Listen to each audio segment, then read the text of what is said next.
zero it in somehow. Target's right there.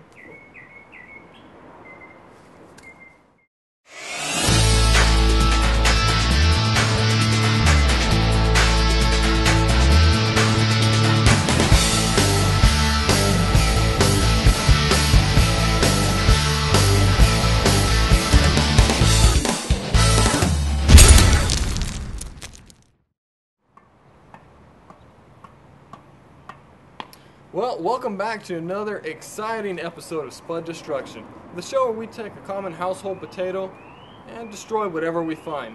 I'm your host, Ryan Prince. Well, as you can see, we have a tennis racket. Now, we actually tried this a while back and shooting a potato at it. Let's take a look and see what happened. 3, 2, 1. Ooh. So as you can see, the potato didn't do anything. It went right through the racket. Didn't even budge the racket. But today we're going to try something different. But Daniel should have been here. He knew we were doing the tennis episode. Oh, hey, Daniel.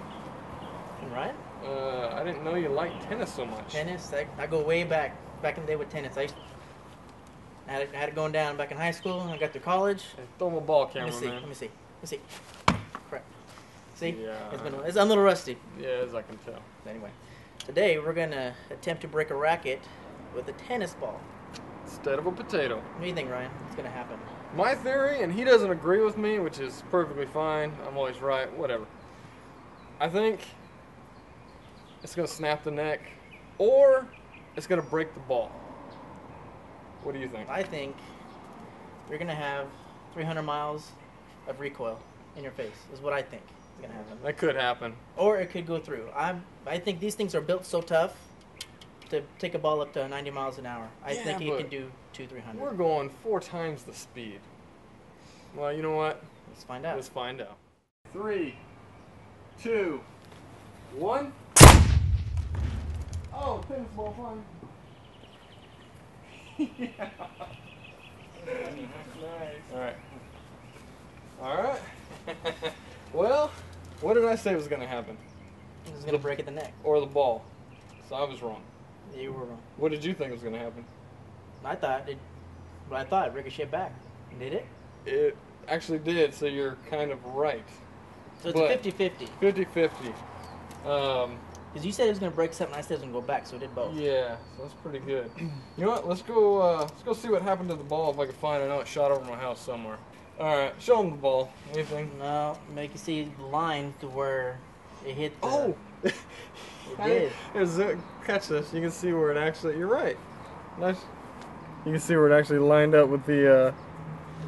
what do you call these? Strings? Strings. I have no idea. Twine. I had a tennis player. But I think these, because they're not filled with something solid, and it's got a hollow, it just gets ricochet. That's why I call them tennis ball when they come back. They call it a bowling ball too, but it don't ricochet. I know. Alright.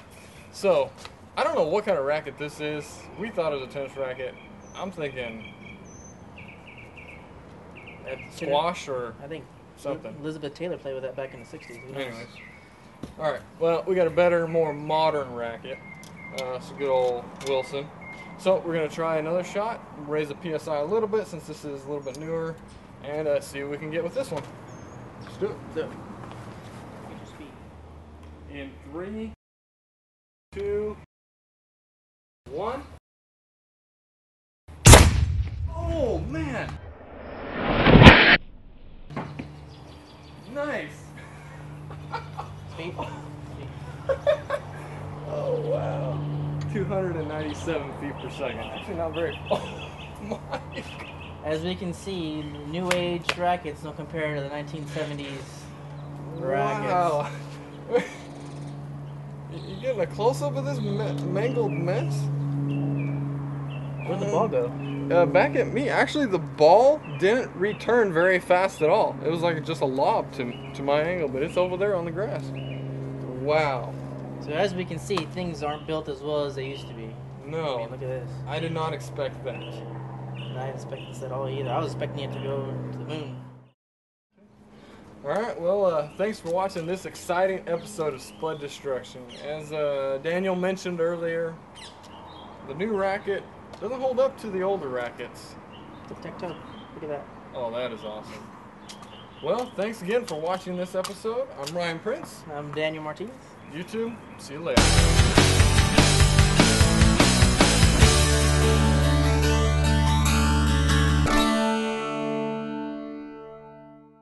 I'm your host, Ryan Prince.